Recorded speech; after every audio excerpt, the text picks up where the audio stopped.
Our next game contains two teams who've been splashing the cash of late. You sort of expect it from Sunderland these days, but Stoke, rather more surprisingly, have put their hands into one of their many pots. At the Britannia Stadium for us was Martin Fisher.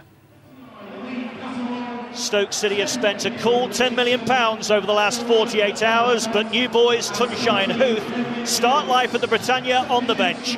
The injured James Beattie is replaced by Dave Kitson up front.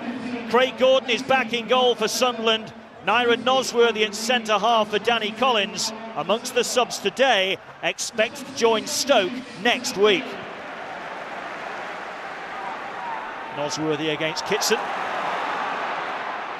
And now Fuller.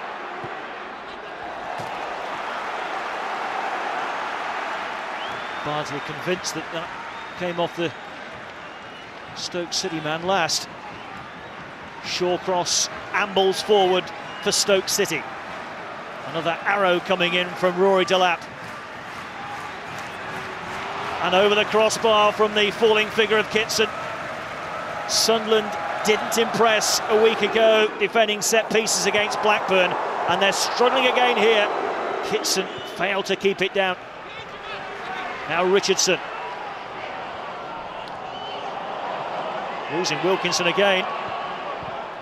Jones, lovely football. Now for Bent, great chance here. And Shawcross slides across to good effect for Stoke City. That was a wonderful move by Sunderland. And Darren Bent very nearly on the end of it. And it all started with this mazy dribble by Richardson. Look at the footwork there by Jones. On to Bent, lovely first touch. And that was on target. Steve Bruce, who hopes to be busy in the transfer market again this week. The word in the northeast is that he's ready to put in a big bid for Michael Turner of Hull City. Richardson's found Sana in a bit of space, through towards Bent. Three defenders around him, but he's done well. Oh, almost very well.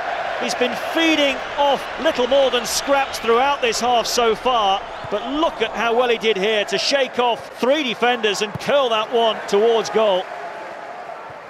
Forward by Wilkinson. It's a corner.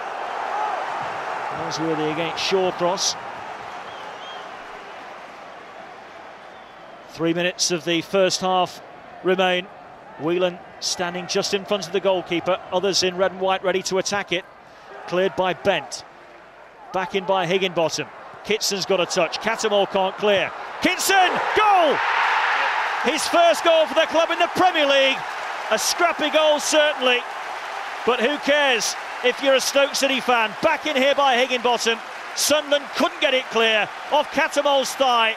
And then Kitson kept it down through a forest of bodies. And Stoke City have the lead. Jones can only tee it up, and Kitson fires it home. Fires fed it back out left for Delap. Shawcross is well forward. Pulled away by Gordon. Gathered here by Whelan. And Nosworthy's flying frame in the way. And Gordon's punch. Well gathered here by Whelan.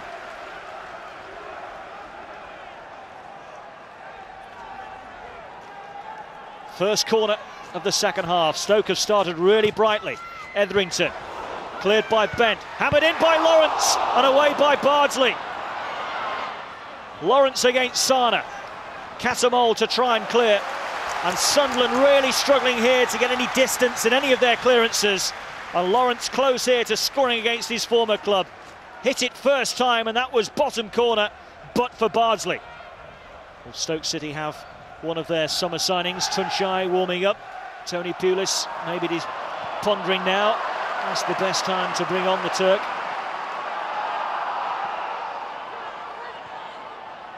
Kitson stretching. Through for Fuller. Fuller against Ferdinand. Got the shot away. It was always rising.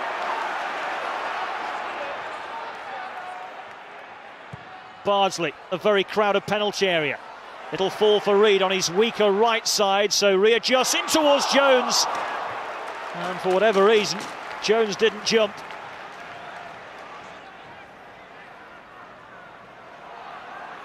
McCartney has been dispossessed, and here comes Tunshaugh.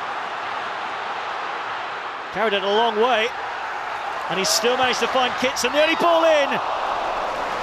What an introduction for Tunçay. Look how far he carried this.